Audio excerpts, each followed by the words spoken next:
In 1911, two expeditions set out for one of the most hostile environments on Earth, each vying to be the first to reach the South Pole.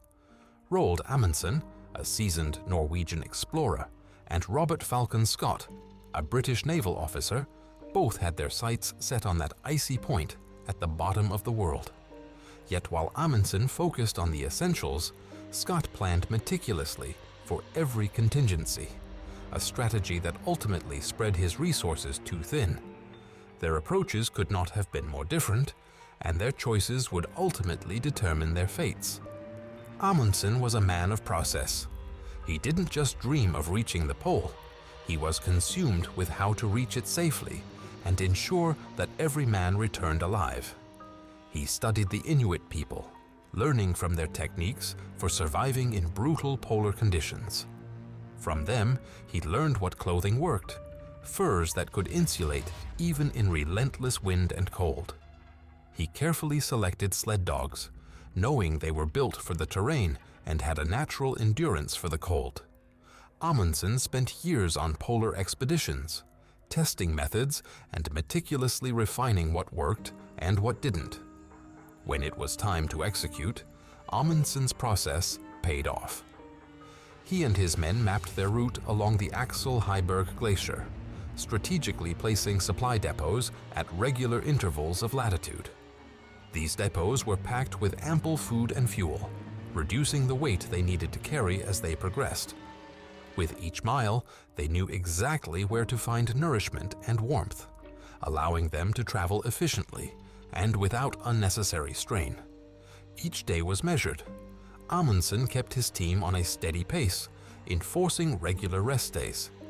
He never allowed excitement or urgency to push them beyond what they could handle sustainably. The 5 men who set out for the pole knew their goal, but they knew the path even better. They reached the South Pole on December 14, 1911, and every man made it home safely. Then there was Scott, a man consumed by the goal itself.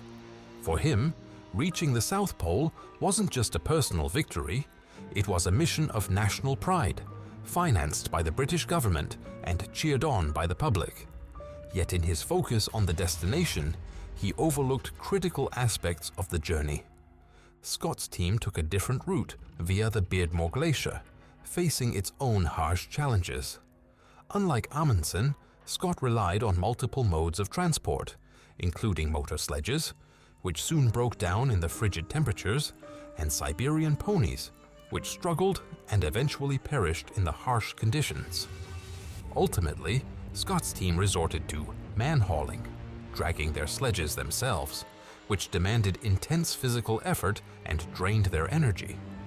Scott's supply depots, though present, lacked the careful precision of Amundsen's. As they pushed toward the pole, their food and fuel began to run dangerously low.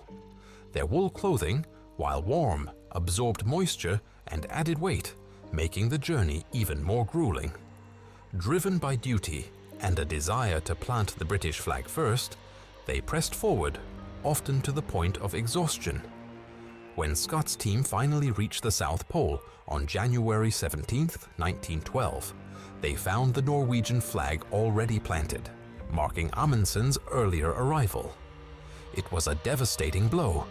Tired, cold, and low on supplies, they now faced the long journey back, knowing they had been beaten to their goal. Scott's team never made it home. As they struggled through blizzards, fatigue, and dwindling rations, they perished one by one, their bodies discovered months later in a frozen tent. Their journey's remains spoke of frostbite, starvation, and desolation. The habits one adopts while focusing on the process are the foundation of achieving any ambitious goal. In the case of Amundsen and Scott, it was Amundsen's daily practices, such as carefully rationing supplies, maintaining a steady pace, and enforcing rest, that made success possible. By concentrating on these consistent, repeatable actions, Amundsen's team had a rhythm and resilience that shielded them from the unpredictable elements of the journey. Each habit became a safeguard, reinforcing their progress mile by mile.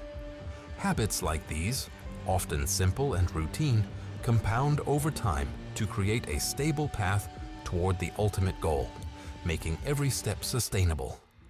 In contrast, Scott's lack of focus on essential practices left his team exposed to hardship and fatigue, ultimately leading to their demise.